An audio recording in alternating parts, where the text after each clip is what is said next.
கிறிஸ்துவுக்குள் மிகவும் பிரியமானவர்களே, இயேசு கிறிஸ்துவின் நாமத்தில் உங்கள் யாவரையும் அன்போடு கூட நான் வாழ்த்துகிறேன். இந்த நாளிலும் தேவன் நம்மோடு கூட இடைப்படுகின்ற ஒரு வார்த்தை எரேமியா 1 நீ அவர்களுக்கு பயப்பட வேண்டாம், உன்னை காக்கும்படிக்கு நான் உன்னுடனே இருக்கிறேன் என்று கர்த்தர் சொல்லி. ஆம், இந்த வார்த்தையின் மூலம் தேவன் இன்றைக்கு நம்ம ஒவ்வொருவரோடும் கூட இடைப்படுகிறார். இன்றைக்கு உங்கள் வாழ்க்கையில் எத்தனையோ காரியங்களை குறித்து நீங்கள் பயந்து கொண்டிருக்கலாம். எத்தனையோ மனிதர்கள் மூலமாய் வந்த அச்சுறுத்தல்களின் நிமித்தம் நீங்கள் பயந்து கொண்டிருக்கலாம். இல்லை, மனித வார்த்தைகளை உங்கள் சோர்வுறப்படுத்தி இருக்கலாம். ஆனால் இன்றைக்கு தேவன் உங்களுக்கு பேசுகிறார், நீ அவர்களுக்கு பயப்பட வேண்டாம்.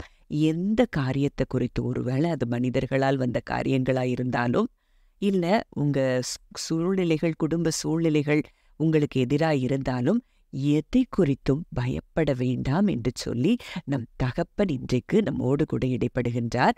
உங்களை காக்கும்படிக்காகத்தான் அவர் உங்களோடு கூட இருக்கிறாராம். ஒரு தீங்கும் உங்களை அணுகாது, சேதப்படுத்த முடியாது என்று சொல்லி தேவன் இன்றைக்கு நம் ஒவ்வொருவரோடும் கூட இடைப்படுகிறார். மேலும் உபாகமம் 31 பார்க்கிறோம், நீங்கள் பலங்கொண்டு திடமனதாயிருங்கள், அவர்களுக்கு பயப்படவும் திகைக்கவும் வேண்டாம், உன் தேவனாகிய கர்த்தர் தாமே உன்னோடே கூட வருகிறார், அவர் உன்னை விட்டு விலகுவதும் இல்லை, உன்னை கைவிடுவதும் இல்லை என்று சொன்னார். ஒருவேளை இன்றைக்கு தேவன் நம்ம கூட இருக்கிறார்னா, எதற்காகலாம் நம்ம கூட இருக்கிறார்னு பார்த்தோம்னா, அந்த முதல் வசனத்துல பார்த்தோம், நம்மை காக்கும்படிக்கு அவர் நம்ம கூட இருக்கிறாராம். இன்றைக்கு அவர் நம்மை விட்டு விலகாமல், நம்மை கைவிடாமல் இருக்கிறதற்கு காரணம் நம்மை பாதுகாக்கும்படி. அதனால நம்ம என்ன செய்ய வேண்டாமா, பயப்படவோ திகைக்கவோ வேண்டாம் என்று சொல்லி தேவன் இன்றைக்கு நம்மோடு கூட மறுபடியுமாக இடைப்படுகிறார். யோசுவா 1 பார்க்கிறோம், நான் உனக்கு கட்டளையிடவில்லையா, பலங்கொண்டு திடமனதாயிரு, திகையாதே கலங்காதே, நீ போகும் இடமெல்லாம் உன் தேவனாகிய கர்த்தர் உன்னோட இருக்கிறார். ஆம், இந்த இடத்துல மோசேக்கு அப்புறம் யோசுவாவுக்கிட்ட இஸ்ரவேல் ஜனங்களை வழிநடத்தக்கூடிய பொறுப்பு வருகிறது. அந்த நேரத்துல யோசுவா பயந்திருந்த சூழ்நிலையில தேவன் இந்த வார்த்தையின் மூலம் யோசுவாவோடு கூட இடைப்படுகிறார். இடைப்பட்ட அந்த வார்த்தையின் படியே யோசுவாவை கொண்டு பலத்த காரியங்களை இஸ்ரவேல் மக்களுக்கு முன்பாக செய்கிறதை நம்ம பார்க்கிறோம்.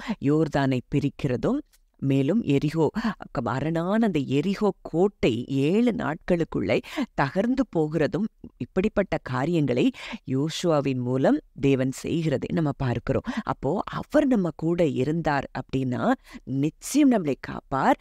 நிச்சயம் நம்மோடு கூட அவர் வருகிறதுனால நமக்கு எதிராக இருக்கிற எல்லா சூழ்நிலைகளையும் அவர் நமக்காக நின்று நமக்கு ஜெயத்தை கொடுப்பார் அப்படிங்கிறத நம்ம அறிந்து கொள்ளலாம். மேலும் அப்போஸ்தலர் 18:9-10 பார்க்கிறோம், ராத்திரியிலே கர்த்தர் பவுலுக்கு தரிசனமாகி, நீ பயப்படாமல் பேசு, மௌனமாயிராதே, நான் உன்னுடனே கூட இருக்கிறேன், உனக்கு தீங்கு செய்யும்படி ஒருவனும் உன்மேல் கை போடுவதில்லை, இந்த பட்டணத்தில் எனக்கு அநேக ஜனங்கள் உண்டு என்றார். ஆம், கொரிந்து பட்டணத்துல பவுல் பிரசங்கிக்கிற நேரத்துல பவுலுக்கு ஏதோ ஒரு பயங்கள் வந்திருக்க கூடும் நான் நினைக்கிறேன். அதனால ராத்திரியில கர்த்தர் பவுலுக்கு அந்த இடத்துல தரிசனமாகி, நீ பயப்படாமல் பேசு, மௌனமாயிராதே, நான் உன் கூட இருக்கிறதுனால உன்னை யாரும் உனக்கு தீங்கு செய்ய முடியாது, தீங்கு செய்ய நான் அனுமதிக்க மாட்டேன் அப்படின்னு சொல்லி தேவன் சொல்லுகிறத பார்க்கிறோம். அப்போ இன்றைக்கு இம்மானுவேலனாய் அவர் நம்மோடு கூட இருப்பார் என்றால் இன்றைக்கு ஒரு தீங்கும் நம்மை அணுக முடியாது. ஏனென்றால் நம்மை காக்கும்படி அவர் நம்முடனே கூட இருக்கிறாராம். ஒருவரும் தீங்கு செய்ய முடியாதபடி அவர் நம்மை பாதுகாக்கிறாராம். நம் வாழ்க்கையில் எல்லா சூழ்நிலைகளையும் ஜெயத்தை கொடுக்கும்படி அவர் நம்மோடு கூட இருக்கிறாராம்.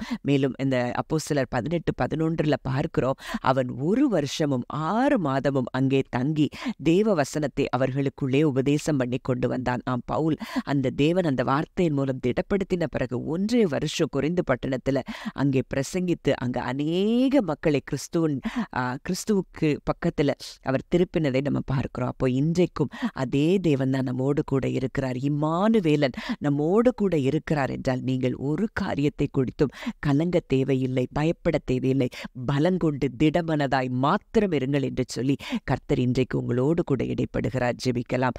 அன்பின் பரலோக தகப்பனே, நன்றியோடு உம்மை துதிக்கிறோம், ஸ்தோத்திரிக்கிறோம். அப்பா, இந்த நாளிலும் நேர் எங்களோடு எங்களோடு கூட இடைப்பட்ட வார்த்தையின்படி நீர் எங்களோடு கூட இருக்கிறபடியினால், நீர் எங்களை காக்கும்படி எங்களோடு கூட இருக்கிறபடியினால், எங்களுக்கு தீங்கு செய்ய ஒருவரையும் நீர் அனுமதிக்காத இடத்துல எங்களை நீர் வைத்திருக்கிறபடியினால் நாங்கள் நன்றி செலுத்துகிறோம் தகப்பனே. எங்க வாழ்க்கையில எங்களுக்கு வேண்டிய ஜெயத்தை தரும்படியாய் நீர் எங்களோடு கூட இருக்கிறபடியினால் இனி எங்க வாழ்க்கையில ஒவ்வொரு நாளும் நாங்கள் ஜெயத்தை மாத்திரம்தான் பார்ப்போம் என்பதை நாங்கள் விசுவாசத்துடன் அறிக்கையிடுகிறோம்.